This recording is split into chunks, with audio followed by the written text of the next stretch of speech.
சென்னை சண்முக ஞானபதம் என்று வழங்கக்கூடிய குயவர்கள் அன்றைய காலத்தில் இருந்த குயப்பேட்டையில் இருந்து அருள்பாலிக்கக்கூடிய கிராம தேவதையாகவும் பல குடும்பங்களுக்கு குலதெய்வமாகவும் இஷ்ட தெய்வமாகவும் விளங்கக்கூடிய ஸ்ரீ கந்தசுவாமி பெருமானுடைய அதிகார கிராம தேவதையாக அதிகார காவல் தெய்வமாக விளங்கக்கூடியவள் ஆதி மொட்டையம்மன் என்று சொல்லக்கூடிய பராசக்தி. இந்த அம்பிகைக்கு வருடம் தோறும் சித்திரை மாதம் வரக்கூடிய பௌர்ணமி திதியில் மிக பிரம்மாண்டமான விதத்தில் அன்னைக்கு நேற்று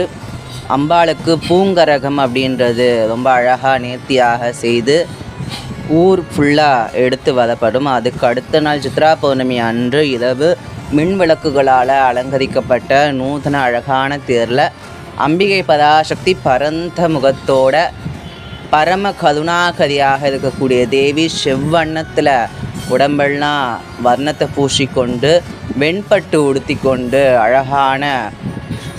மலர் மாலைகளோட ரொம்ப அழகாக அந்த தேரில் பவனி வந்து பக்தர்களை